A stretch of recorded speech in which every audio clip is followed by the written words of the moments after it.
Bonjour Papa Tchani. Bonjour. Pour vous présenter, vous êtes ingénieur mécanicien et ancien directeur à la GECAMIN. Papa Tchani, lors de la cérémonie du recueillement en mémoire du président Etienne Tshisekedi organisée ici à Cincinnati aux États-Unis le 4 mars dernier, vous avez parlé de la dimension spirituelle d'Etienne Tshisekedi. Est-ce qu'aujourd'hui, vous pouvez nous donner en résumé ce que vous avez dit autrefois?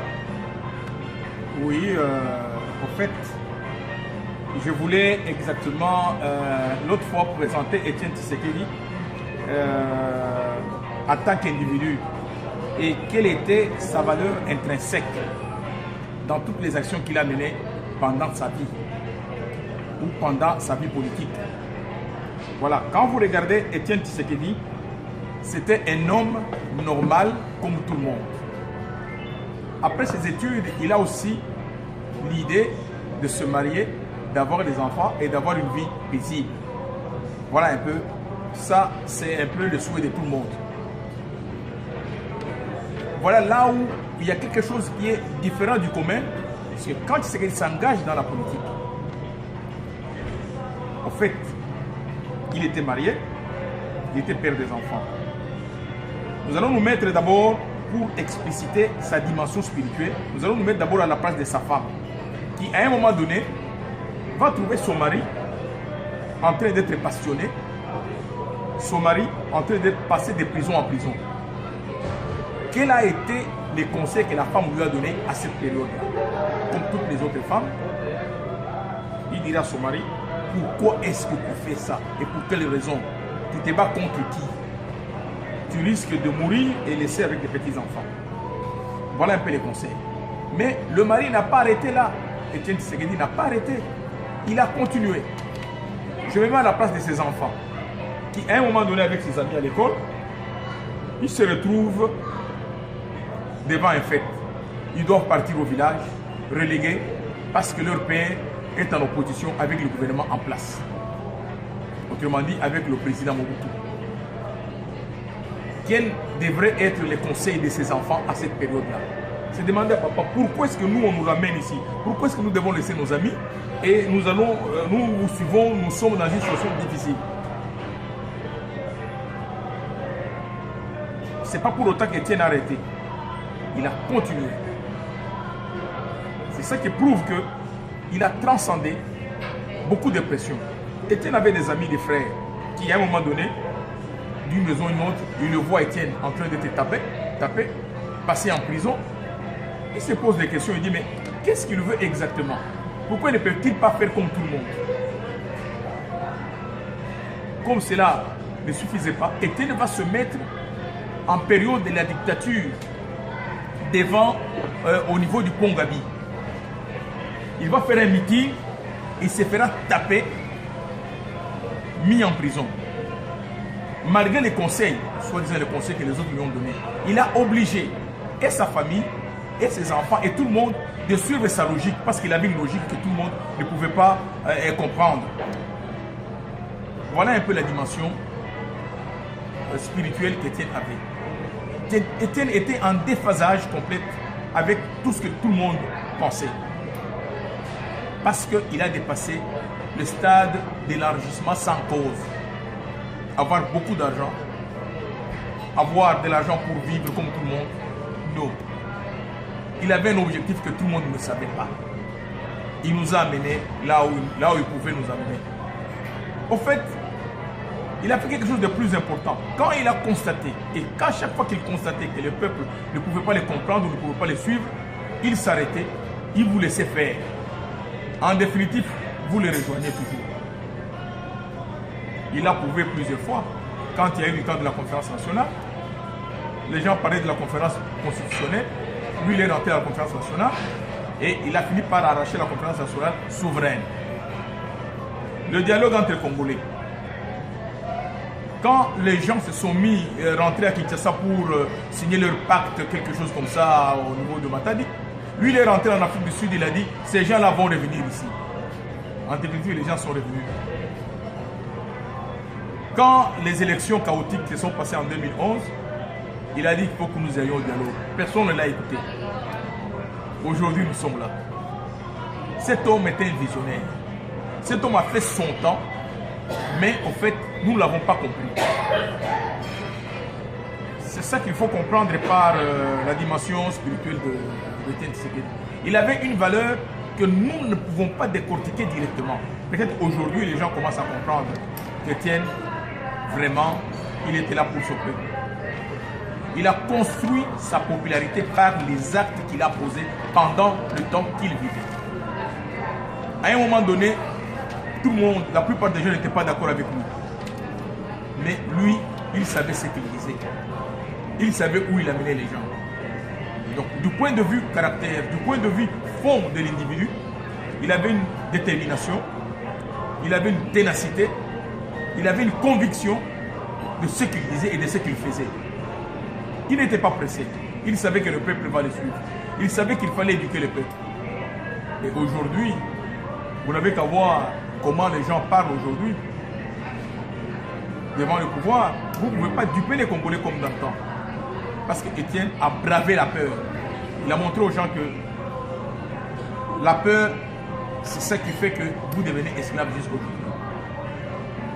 Au fait, je voulais faire voir que Étienne a transcendé les pressions qu'il a eues pour arrêter ces actions qu'il a menées jusqu'aujourd'hui. Voilà un peu ce que je voulais dire au niveau de la dimension spirituelle d'Étienne Tshisekedi. Ok, merci pour votre intervention. Sans plus tarder, nous passons au deuxième intervenant qui est M. Denis Moulunda. Bonjour, docteur Denis Moulunda. Bonjour. Je rappelle que vous êtes médecin congolais engagé en politique de notre pays. Quel est, selon vous, votre héritage politique, le vrai héritage politique que ce grand Baoba Étienne Tshisekedi a laissé au peuple congolais? Merci pour la parole. Chaque fois, il m'a toujours été difficile de parler de ces grands messieurs, de ces Baoba, comme vous le dites. Monsieur Étienne Tshisekedi, effectivement,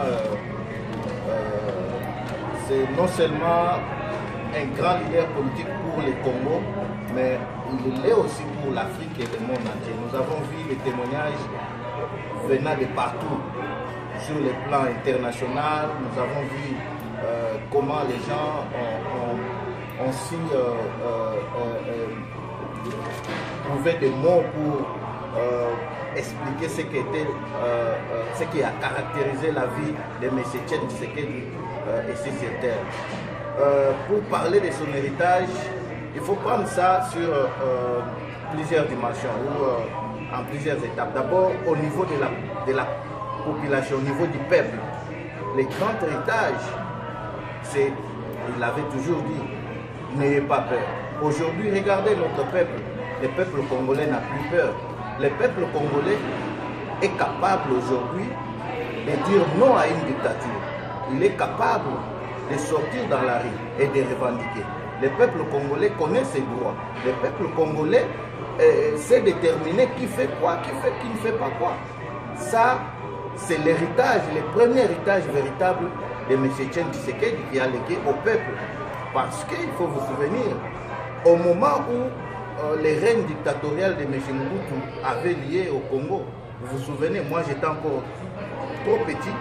Je me rappelle qu'on nous disait souvent il ne faut jamais parler mal de Mobutu, même dans ta chambre à coucher, parce que l'esprit de Mobutu circulait partout. Et que si tu parles de Mobutu dans la chambre, donc lui là où il est, il va savoir et on va vous mettre à l'arrêt. Donc c'était une aliénation spirituelle de la dictature au niveau de la population. Mais ce monsieur, M. Étienne Tshisekedi, a bravé ça, a cassé ces mythes et ouvrir l'œil du peuple. Et aujourd'hui, le peuple est capable de se prendre en charge, connaît ses droits et il sait comment les revendiquer. C'est le premier et le plus grand héritage. Le deuxième héritage, ou la deuxième étape, il faut voir ça, la deuxième étape, il faut la voir au niveau du rassemblement ou de la classe politique. Aujourd'hui, si vous regardez la classe politique congolaise. C'est vrai, on dit qu'elle est médiocre, elle est ce qu'elle est, mais au moins tous ces politiciens gauche-droite, que ce soit ceux qui sont dans l'opposition au niveau du rassemblement ou ceux qui sont dans les pouvoirs, la plupart se reconnaissent en Etienne Tshisekedi, disent qu'ils ont appris la politique à partir de ces messieurs. Et les rassemblements, c'est l'héritage le plus immédiat que M. Etienne Tshisekedi a légué à toute cette classe politique qui se réclame de l'opposition. Et finalement, nous avons cet accord du 30 décembre qui est au fait les sacrifices même de son combat. Parce que vous vous souvenez, moi je suis médecin, je sais que M. Etienne Tshisekedi avait des problèmes de santé à un certain moment. Il avait, avec son âge, il avait droit à beaucoup plus de repos. Il avait droit à beaucoup plus de repos, il devrait consulter son médecin de temps en temps. Mais à un certain moment, il ne l'a pas fait. Il est rentré au pays, il est resté pendant plus de 3 mois en train de travailler jour et nuit, recevoir les diplomates, l'opposition, la population. Il travaillait, nous avons vu, il travaillait comme s'il était encore un jeune de 30 ans, de 40 ans. Alors qu'il était vraiment en train de se sacrifier physiquement et sur même le plan de sa santé. Et ce qui peut même être un facteur qui a précipité au fait sa disparition. Ça, c'est la dimension, ça entre dans ce que Papa Tchani, ici, l'ingénieur, a expliqué sur la dimension spirituelle de l'individu ou des messieurs. Vous comprenez qu'il était en mesure d'oublier son physique, d'oublier son métaphysique pour en fait s'attacher à ce qui était l'idéal, ce qui devrait répondre. C'est-à-dire qu'il devrait avoir des forces de surmonter ses faiblesses physiques pour arriver à un point spirituel ou un point idéal pour lequel il est en train de se battre. Donc ça, c'est encore vraiment un grand monsieur que l'Afrique aura à mettre beaucoup de temps pour en avoir encore un. Mais au moins, son esprit est répandu partout. Nous-mêmes, nous nous réclamons de ce qu'il dit, c'est-à-dire son esprit est en nous, il est en beaucoup de gens, les jeunes s'en réclament. J'ai vu dernièrement un jeune à Kinshasa en train de lire un discours terrible, des revendications. Et quand j'ai regardé ça, je me disais, voilà, ça c'est le bon travail battu par M. Etienne Tshisekedi Mulumba. Donc son héritage se résume un peu sur trois dimensions comme ça que j'ai essayé de ramasser de manière un peu éparpillée. Ok, sans plus tarder, parlons maintenant de la situation actuelle de notre pays, entre autres les tueries au Kasaï, la misère du peuple congolais. Quel est votre point de vue par rapport à tout ça? Papa Tchani, vous avez la parole. Je sais que autrefois on avait discuté longuement sur les stratégies des officines du pouvoir en place qui sont en train de ne pas vouloir appliquer l'accord et mener les bateaux dans une direction inconnue. Nous avions discuté, je ne sais pas si... En fait, les gens du pouvoir savent très bien ce qu'il faut faire pour discréditer, pour ne pas appliquer l'accord, il faut diviser le rassemblement. En fait, en présence, vous avez le rassemblement et vous avez les gens du pouvoir. Mais la stratégie des gens du pouvoir, c'est diviser le rassemblement, créer une diversion là-dedans et chercher à faire passer le temps. En fait, c'est comme ça qu'ils ont en fait, mis des tops. Et vous en faites pas les tops, il y en a au niveau du gouvernement, au niveau du pouvoir et au niveau du rassemblement. Au niveau du pouvoir, les gens viennent tous les jours parler, et tous les jours parler de ce qui se passe, les stratégies que le gouvernement prépare contre le rassemblement. Il y a des gens qui viennent tous les jours le dire. S'ils ne veulent pas dire, ils disent sous forme d'anonymat. C'est comme ça que nous savons ce qui se passe. Donc, ils ont tenté par tous les moyens pour arrêter ça. Et là où je trouve quelque chose d'anormal, c'est le silence de la communauté internationale. Voilà. Au fait, qu'est-ce qui se passe? Kabila, qui nous a amené Kabila? qui nous a amené Kabila, qui nous a présenté Kabila. Ce sont les Occidentaux qui nous ont présenté Kabila. Voilà le nouveau président, voilà ce qu'il va faire et tout ça. Ils nous ont amené Kabila, ils nous l'ont présenté. Ils se sont imposés pour que Kabila passe président. Aujourd'hui, pour faire partir Kabila, ils demandent au peuple congolais de le faire partir. Après avoir armé Kabila. Et le peuple congolais paye de leur sang pour que Kabila puisse partir. Ça, c'est un silence punissable. Un silence complice. Mais en fait, complice parce que, allez, dans d'autres pays africains, des présidents ont tué par-ci, par-là, 1 ou 3 individus. La communauté internationale a agi et il a fait partie le président. Mais ici, chez nous, on a tué à Béni. Sur plusieurs formes. Rien du tout. Des réactions timides. Mais parce qu'il n'y avait pas de réaction réelle, forte, alors maintenant il a transporté ça au Kassai. Le peuple congolais n'est pas tueur. Le peuple congolais est docile. Le peuple congolais n'est pas sauvage. On lui amène quelque chose qu'il n'avait pas. Maintenant on a transformé ça, on l'a amené au Kassai. Là où vous n'avez rien du tout, on a créé quelque chose qui, au fait, on ne sait pas d'où ça commence et comment ça se passe. Les chefs, moi, comment on l'appelle? Kamwena Sapou. Kamwena Sapou réclame, mais il va tuer ses frères. Non, on a récupéré la situation de Kamwena Sapou. Et maintenant, Kabila voudrait tuer les Kassaïens. Et il va continuer à tuer si on ne fait rien. Vous, le peuple congolais, qui êtes du camp de Kabila, comprenez que vous êtes en train de tuer vos frères. Vous, militaires, vous, politiciens du pouvoir. Mais ce sont vos frères congolais. Kabila partira.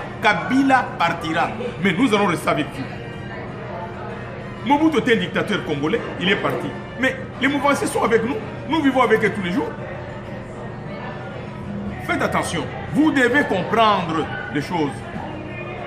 Soyez les tops chez Kabila. Venez nous amener ce que Kabila prépare. Prévenez-nous, prévenez le peuple congolais, prévenez les gens du village qu'on va vous tuer aujourd'hui et demain. C'est ce qui est plus important. En fait, je ne sais pas si... Oui, effectivement, moi je suis choqué. J'avais fait une vidéo la fois passée où j'interpellais nos militaires, les forces armées congolaises. Depuis que la vidéo des massacres du Kassai, à Tchoumoulou, était passée dans les réseaux sociaux et tout ça, nous nous sommes effectivement rendus compte que ceux qui tuent les populations congolaises ne sont pas des Rwandais, ne sont pas des Angolais, ni autres étrangers comme nous les pensions. Ce sont nos frères militaires congolais qui tuent la population congolaise. Et ceci, j'étais désemparé parce que vous vous imaginez, la dernière fois lorsqu'il y a eu marche des élèves qui réclamaient l'école qui était vendue vers Kitambo et tout ça, vous avez vu ces mêmes militaires en train de lancer des gaz lacrymogènes sur ces enfants qui sont nos enfants, qui sont leurs enfants, qui sont leurs neveux et nièces. Mais est-ce que ces militaires sont dans l'ivresse? Est-ce que nos généraux, les officiers, les vrais Congolais qui sont de l'autre côté, est-ce qu'ils sont hypnotisés? Est-ce qu'ils sont dans une captivité spirituelle? C'est des questions que nous devons nous poser. Parce que finalement, on ne comprend plus rien. Regardez, même s'il y a des étrangers, les quelques Rwandais qui sont par-ci par-là au pouvoir, mais comment ils peuvent maîtriser toute cette chaîne des compétences congolaises, des originaires, qui sont des militaires parfois formés en Israël et ailleurs. Et puis demain, Kabila ira, Kabila partira. Qu'est-ce qu'ils vont nous dire? C'est pourquoi nous disons qu'il n'y aura plus jamais cette histoire de révolution, pardon. Tout celui qui est du côté de l'ennemi, qui est en train de tuer la population, qui est en train de mettre la population dans la souffrance, dans la prédation, dans la misère, sans espoir du lendemain, tous ces gens répondront de leurs actes. Ils répondront tous, nous les connaissons tous et nous avons leur liste. Certains répondront dans les instances internationales, les autres répondront dans les instances nationales. Et ils vont tous disparaître de la scène politique congolaise parce qu'il faudra à ces moments-là donner de la bonne leçon pour les générations futures. Il n'y aura plus des mêmes à Tundu qui ont été avec Mobutu, qui ont conduit Mobutu jusqu'au cimetière, qui sont maintenant avec Kabila pour les conduire encore au cimetière. Il n'y aura pas de Mukolo Nkombo qui vont revenir Le gouvernement de large union nationale. Les gouvernements de large union nationale. Avec ces mêmes kabylistes qui ont été hier des Mobutistes, ceux qui ont chanté Mobutu hier, qui sont aujourd'hui les Kabila Désir. Je pense que ce sont des manœuvres. Kabila n'est pas prêt à appliquer l'accord parce qu'il sait que cet accord a été bien négocié par les rassemblements avec à sa tête le président Etienne Tshisekedi, les regrettés. Et aujourd'hui, ils savent que si on applique cet accord, c'est fini. Ils sont coincés. Mais moi, ma question revient une fois encore sur la communauté internationale. Parce que cette même communauté internationale que nous avons vu agir en Libye, disant que Kadhafi a tué la population. Nous avons vu agir en Guinée, nous avons vu agir dans d'autres pays. Pourquoi elle se limite seulement à des simples déclarations chez nous au Congo? Avec des tueries, on vient de nous faire voir des fausses communes au Kasaï. Mais finalement, il faut que les peuples s'élèvent. C'est pourquoi ici au niveau des États-Unis, moi je lance un appel. Je lance un appel aux Congolais épris de paix qui ont en eux la cause du Congo. Le Congo vit dans une misère noire. Nous avons des échos tous les jours. Les gens ne savent même plus si le lendemain est possible. Tout est boutiqué. Les gens vivent dans une odeur terrible. Il y a des poubelles partout. Alors nous lançons un appel à tous les Congolais, ici dans la diaspora, surtout américaine. C'est le moment où nous devons tous nous tenir debout. Nous devons écrire des pétitions pour envoyer à ces sénateurs américains, ici qu'ils soient républicains ou démocrates, pour la cause du Congo. Nous devons, il y a un numéro qui passe sur les réseaux sociaux, je crois sur Code 243, il y a des numéros, je pense, de la Cour pénale internationale où les gens peuvent envoyer ou poster des pétitions. Nous devons les faire. Il faut que les Congolais dans la diaspora, nous nous réveillons, c'est le moment. Si nous ne faisons rien, le pays va disparaître. Kabila n'est pas prêt à appliquer l'accord. Voilà, il se met à soudoyer les faibles du rassemblement, créer des petites tensions gauche-droite, distraire la population. Nous sommes maintenant au mois de mars, bientôt avril, donc c'est déjà à 8 mois de moins, alors qu'il faut que les élections aient lieu en décembre. Ça ne sera pas possible. Il faut que les actions commencent. Les bonnes actions, commençons ne fût-ce que par faire des pétitions. Commençons à sensibiliser les républicains, les démocrates qui sont sénateurs dans nos États, partout où nous nous retrouvons.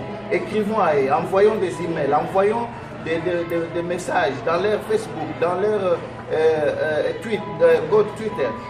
Écrivons-les, envoyons des photos et des vidéos de tout ce qui se passe au Congo. Dérangeons-les et faisons des bruits pour que la cause du Congo puisse préoccuper ceux qui peuvent prendre des décisions. Et par tous les niveaux, s'il y a des Congolais qui peuvent passer à une étape beaucoup plus supérieure, amener un langage qui peut être beaucoup plus écouté par tous, moi j'encourage. J'encourage parce que trop c'est trop. C'est le moment, il faut que nous nous réveillons. Vraiment, c'est très triste. C'est vraiment très triste. Ok, nous sommes pratiquement arrivés à la fin de l'enregistrement de notre vidéo, mais je ne sais pas si Papa Tchani a un dernier mot, il peut adresser comme ça. Le dernier mot, c'est que je lance un appel à tous les Congolais. Nous sommes en guerre contre Kabila. Kabila est en train de nous tuer. Kabila, c'est une seule personne.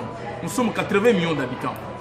Mais alors, nous allons accepter de mourir au fur et à mesure comme ça? Non.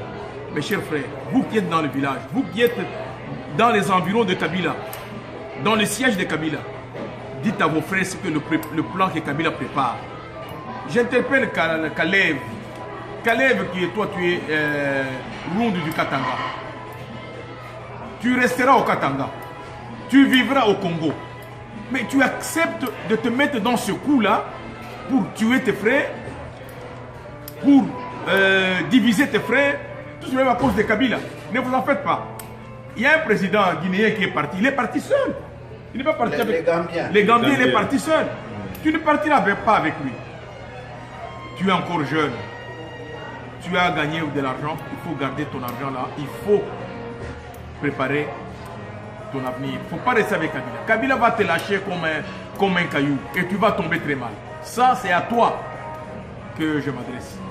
Voilà un peu ce que je voulais dire au peuple congolais. Soyons unis. Ne nous mettez pas dans une distraction de tribalisme. Soyons unis pour aujourd'hui, pour une cause réelle, c'est l'alternance. Que Kabila parte. En fait, on parle de l'alternance, c'est une façon de chasser Kabila, poliment. Oui. Ok. Docteur Denis Moulunda, un mot de la fin. Oui, un mot de la fin, merci beaucoup.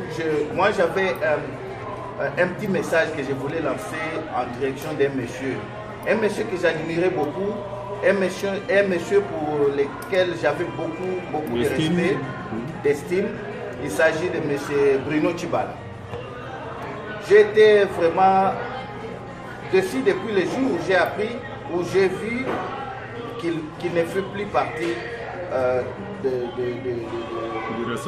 du rassemblement. Celui qui est alimenté avec à la tête monsieur Félix Tshisekedi. Parce que lui est allé se mettre avec Olengankoy avec autant de revendications. Mais je voudrais lui dire une chose. Si le rassemblement a été créé, c'était pour un but de l'alternance. Ce qui se résume pour une période de transition pratiquement de moins de 10 mois, s'il faut réfléchir en termes des élections en décembre. Alors, au moment que le président national de l'IDPS disparaît, il fallait que les rassemblements survivent. Entre-temps, il sait, comme étant cadre de l'IDPS, il sait bien qu'on ne pouvait pas de toutes les façons manquer la main sur le leadership du rassemblement. Je parle de l'IDPS. C'est comme ça qu'en même temps, les rassemblements ayant déjà opté pour le poste de Premier ministre à un membre de l'IDPS, il était difficile de passer les deals du sens de prendre encore le deuxième poste qui était en succession de Etienne Tshisekedi. Parce qu'il faut ici se rappeler que Etienne Tshisekedi n'a pas été président du rassemblement comme venant de l'IDPS. Lui, il était au-dessus de l'IDPS. C'est comme ça, on l'a accepté là-bas et en même temps, un Premier ministre est venu de l'IDPS. Mais dans les cas où lui a disparu, il s'avérait difficile d'avoir la tête du rassemblement et au même moment continuer à avoir un Premier ministre proposé venu de l'IDPS. C'est comme ça que la carte de la restructuration s'imposait. Cette carte s'imposait pour permettre à l'IDPS d'avoir une main mise sur le leadership du rassemblement. Nous connaissons les trahisons qu'il y a eu dans le passé avec des plateformes comme ça et qu'on ne pouvait pas accepter. On garde la même structure de Genval, on prend par exemple un Olengankoy, on les met là-bas, l'IDPS n'a pas le contrôle de la tête, qu'est-ce qu'il peut aller signer au nom d'engager toute la plateforme avec l'IDPS dedans, qui est tout un grand parti politique qui ne comprendra plus rien, quelles trahisons peuvent en venir après. Alors il fallait changer, créer ces postes de président du rassemblement pour continuer à maintenir le leadership de l'IDPS au niveau du rassemblement. Mais je regrette qu'il trouve ceci mal. Il va se rallier à Olengankoy. Pour lui qui est de l'IDPS, qui préférerait que l'IDPS continue à garder le leadership du rassemblement, il préfère aller donner ce leadership à un Olengankoy. Vous parlez de Bruno Tshibala. Je parle de Bruno Tshibala. Okay. Alors je regrette et je me demande comment est-ce qu'il peut tomber dans cette stratégie, je l'appelle macabre, contre son parti politique. Les partis dans lesquels il était cadre, lui, il a souffert, il s'est battu plus de 30 ans. S'il refuse cette stratégie, alors là je me rends compte qu'il y avait déjà un sentiment de trahison en lui. Parce que s'il y avait des choses à discuter ou à revoir, il pouvait le faire au sein du parti, discuter avec les autres cadres. Mais si un point devait déjà lever, des partis lève une option, cette option engage tout le monde. En tout cas, j'ai été déçu. Lui, dans sa carrière intellectuelle et politique, il va se mettre derrière un Olengankoy. C'est une déception grave. Il a encore le temps. Je lui demande s'il peut suivre cette vidéo, qu'il puisse amener, qu'il puisse écrire son recours au niveau du parti et revenir en arrière. On a besoin de lui. Au lieu de s'entêter, s'il s'entête, il continue, l'avenir risque de les jeter dans les oubliettes. Il a les exemples des autres, ça ne sert à rien de s'entêter. C'est vraiment le petit message que je voulais lancer et je demande au peuple congolais de se tenir debout. C'est le moment ou rien. Il faut qu'on se lève, nous dans la diaspora et comme ceux qui sont au pays. Merci beaucoup. Ok, c'est à moi de vous remercier. Maintenant, nous sommes à la fin de l'enregistrement de notre vidéo. Seulement, je vais prier à mes chers compatriotes qui auront le temps qui vont sacrifier leur temps pour assister à cette petite vidéo, de la partager aussi pour les autres. Je vous remercie. Merci beaucoup.